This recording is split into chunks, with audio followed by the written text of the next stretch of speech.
You can only buy if the price drop and bounce off that following way, and then you can go long for. Many ways that we can learn how to trade stocks and also invest in stocks. Yeah. What would you say is the best way for aspiring traders to learn how to trade stocks? I've done all of them. When I first started, right, I learned from YouTube, read books. Like a good bookshop, I always read all the technical analysis books, trading books, investment books.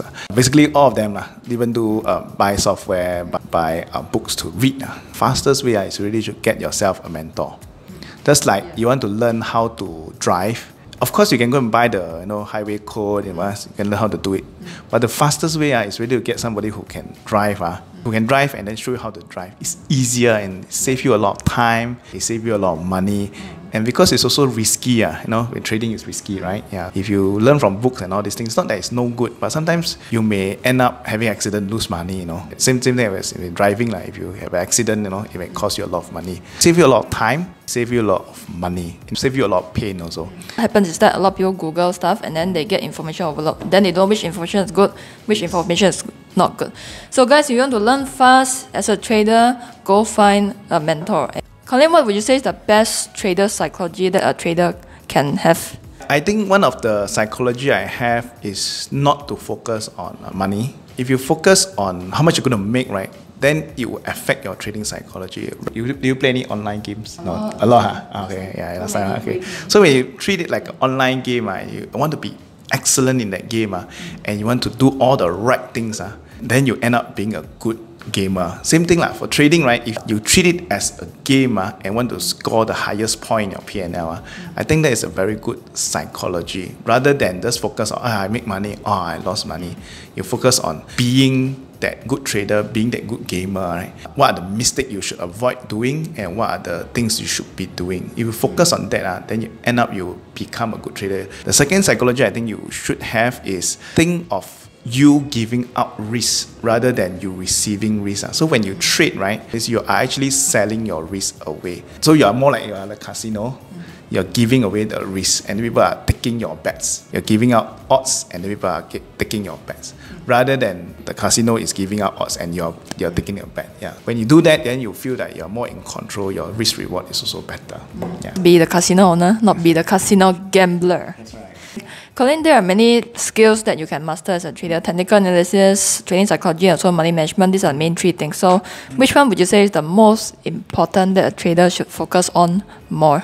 First thing first, understood one, you need to have skill. That means you need to understand the context, the broad context of things. With the right skill, with the right knowledge, if you don't have the right psychology, it will still not work. Good trader, bad trader, skill must always be there. That is the basic. Then the difference between two knowledgeable or two skilled traders, right? Why one blew up the cow and one did very well is because of psychology. On top of the skill, you need to have the trading psychology. Most people like to buy when the instrument drop from $10 drop to $5. You feel that, hey, $10 drop to $5, good to buy, right?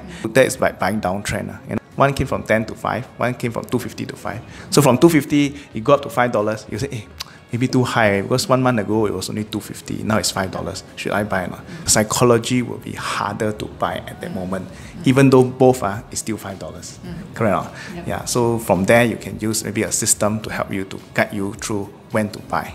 Thanks, Collin. Collin, you always read a lot of books. I always see you reading a lot of books also. Some of the best books that you recommend aspiring traders and also experienced traders for them to become successful. Can talk about my book or not? Systematic Trader. Check it out. Yeah, thanks.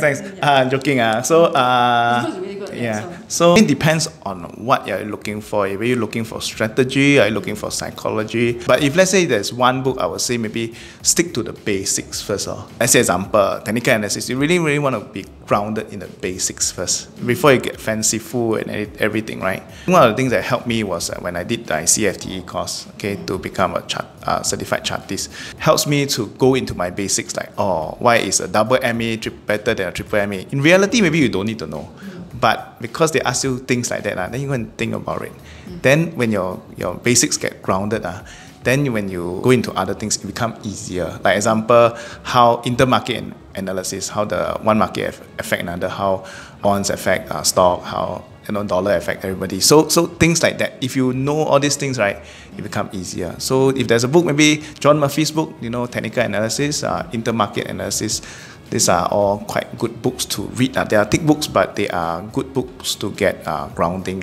Then from there, you can look at more fanciful stuff, trading strategy and things like that. I think one of the challenges is you just jump into the strategy of how to get in, but don't have good grounding. Maybe also dangerous also. So, Collin, you have spoken at many different conferences. You have talked to many different traders, very successful traders, successful investors. You also groom many successful traders in your programs also.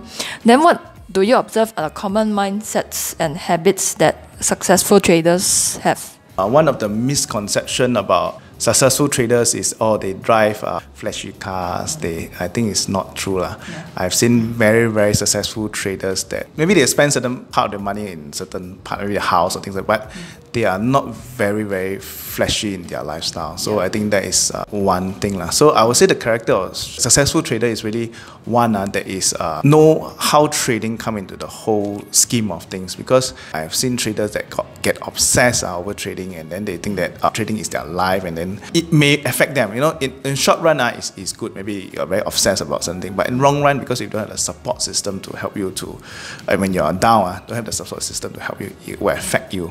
Understanding that trading is not everything. So it's a paradox. You need to be obsessed by it. You need to be hardworking. You need to know that I must get this thing right, but at the same time, also know that this is not everything. It's maybe like a sports, like certain sport, you want to be the top of your game, but at the same time, you also know that your loved ones are the things that are behind supporting you. So that balance, maybe that will be a good analogy. Okay. What are some of the criteria that you look at before you pick a stock? For me, it doesn't mean that when a stock have good fundamentals, I will definitely buy the stocks, because there are a lot of times when stocks have good fundamentals and the price doesn't move. A lot of times, For me, to pick a stock, you need to have a combination of a few things. First thing is, are there people that are interested in the stocks? Because I will not look at a stock, that there is zero interest. That means there's nobody that is interested in the stocks. I believe I'm not that smart to be the only one that find that stock, and nobody else in this world found out this stock. Second thing I want to look for is catalyst. That means I want to look for events or things like that can move the stock to the next level. Either new products, new management, and ideas, that will move the stock to the next level. Lastly, I want to look at is the technicals. So at the end of the day, all these new products, new management, or new ideas, new IP, must be able to show in the price. That means people must be able to recognize that this stock is good. Then I want to study more about the stock, because I've seen a lot of stock that, just for that day it ran out, and after that it's no more interest. So these are the few things. So having institution interest, I think is good. Having good new management, new products, new IP is good.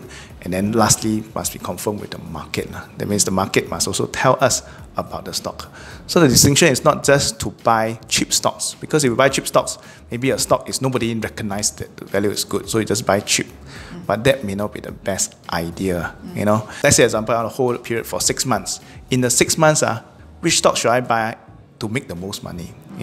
So if I buy a stock that's cheap for 6 months, I make 10%, compared to another stock that's already up already, but I buy this stock 6 months, I can make 100%, then I'll buy the one that can make more. So that is some of the criteria that I will look at. Okay. Collin was once ranked as a top 30 financial experts of Asia. So what's the best financial advice you have ever received? Best? Okay. 3 years ago. Okay, so some people say, hey, if you are good, why do you need to teach? I always get this question. Let me share with you. Like Tiger Woods recently won the PGA Tour Open, right? He also have a coach, right? Correct. He also have a coach. So it doesn't mean that his coach can play a better golf than him, But Tiger Woods still have a coach. So at the end of the day, no matter how good you are, you still need a coach to be able to see things that you don't see. And then secondly is, not everything can be decided by money. Like example, Collin, your 1 hour you do trading, or your 1 hour you do this, which one make more money? If I make my decision like that, then maybe I'll make very different decision. But not everything can be just how much money you make in 1 hour. I think that is not a very good way to decide how to spend your life. For me, I want to build things, rather than just sit in the room and just trade, right? I want to build things. I want to see people successful. I want to build like community, like this space we have is part of the business. If I just concentrate on trading, we won't have this trading place and all this facility. But and I believe that cannot everything in life are just based on just dollar and cents. Then you become very no meaning in life. Yeah. What is the best success advice that you can give anybody? I feel is really to be thankful. Besides everything, is really to be thankful that just like talking to you today, if you're thankful at this moment. We also don't know when our life will end. The fact is nobody knows. The richest man in the world also don't know. Why am I on this earth for? And then at the end of the day, begin with that in mind. I want to do this, then work backwards and say, now what should I be doing? And then you're more willing to pay the price also. So guys, focus on what you have instead of what you don't have, okay, so that you can enjoy the process. Collin, what's something that your students, your followers, your supporters, your fans don't know about you? I like to do research. Okay, a lot of people don't know I do my own marketing. When I do marketing, there are metrics that I need to figure out. When I do my stock trading that time, right, I was always figuring out the backtesting results and things like that. So sometimes you see on the Facebook, some of the marketing all done by me. Okay, that's interesting. So Collin, if a lot of the viewers, some of them who are overseas and also some of them who are in Singapore, if they want to consume your content, where can they find you? And also, if some of them want to attend your future seminars, how can they register and attend your seminars? The best way is my blog, collinseow.com. So collinseow.com, I think that's the best way to get in touch. You either can view a webinar or you can put your name into the strategy part to get into the mailing list. Right now we just started the SMTTV. I saw your one, wow, so nice. I saw your video. I'm trying to do that. YouTube channel. Okay, so I'm trying to. It's called SMTTV. Then. Facebook maybe cannot friend because full already, but you can follow. Follow me on Facebook, Collin Seow. I'll put all the link down in the description below so you can go and check it out. So with that, I'm Karen Fu and this is Collin Seow and I'll talk to you in the next episode. Bye.